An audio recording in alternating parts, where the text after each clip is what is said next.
Morning, guys. Welcome to Coffee Chat. Well, guys, we are waking up to some serious situation over in Europe, and it's affecting the whole world. Russia is literally threatening London with nuclear attack should the West intervene in any way with his plans with respect to Ukraine.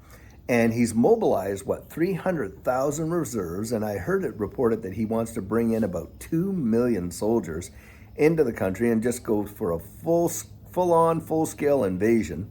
And Germany, well, they're sitting back. They're saying, well, we're going to respond politically. Well, what do you think you've been doing already, with all these sanctions? And then look at how it's biting your folks now because, they shut the gas lines off and, your population is going to be suffering badly over the winter.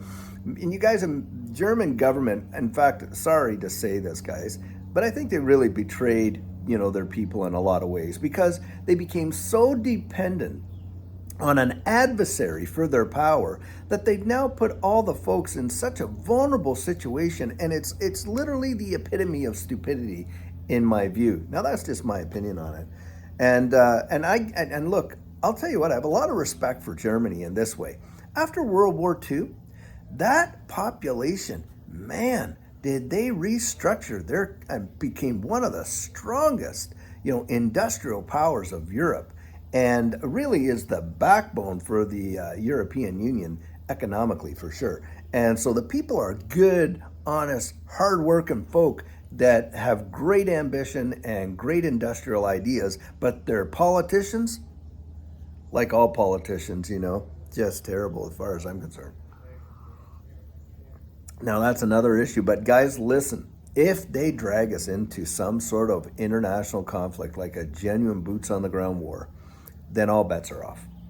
The markets love stability. They can take a little bit of, economic instability and still kind of bounce back, but a war, I think that will be our black swan. And if that happens, then yeah, things could really go bad for us. Now, on top of that, we got Jerome Powell coming out today, and most folks are expecting, a 75 basis points increase on the overnight rate.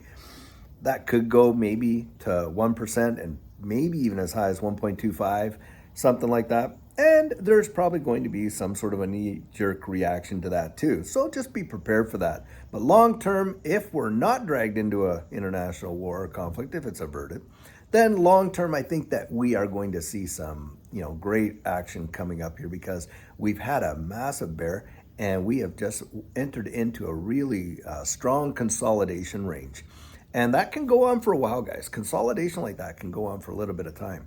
But once that consolidation is over, the longer the consolidation, the greater the expansion. I think we're going to see a big, big pump up. And as many of you know and have heard me say, after this next massive bull market, I think then we're going to see a genuine crash. But I think we have one more kick at that cat before it happens. So that's my guess. But anyhow, guys, I think it's absolutely vital that we get out there and pray that we don't end up in a conflict. Because I'll tell you what, I was in the military as a young guy, and my wife and I, we've raised our kids, and now we have grandkids, and we have sons and daughters. We have about 6 kids.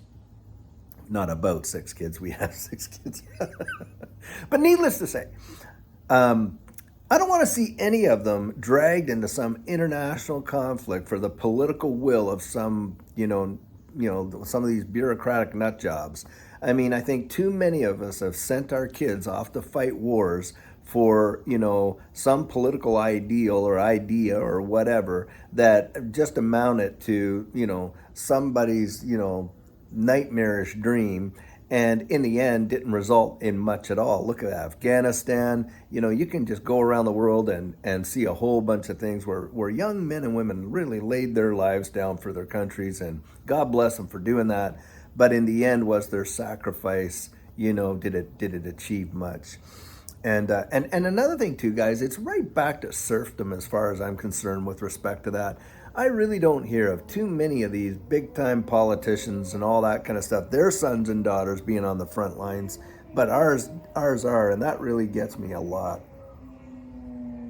And then they come home if they're wounded and that, and literally have to fight, to get, benefits to help them and to, give them a decent life, considering the price that they paid, that should be a no-brainer. They should just have that baked right into the contract as far as I'm concerned. It is great. We need to be lovers of our country, but our country needs to love us too. And, patriotism, as far as I'm concerned, should be going both ways. I don't need a little piece of tin stuck on my chest. No, I need something that's going to help me actually go through the rest of my life if I've been maimed or, wounded in some significant way, whether that be a mental wound with PTSD, and that's a real thing, or a physical wound. Now, that's what I believe.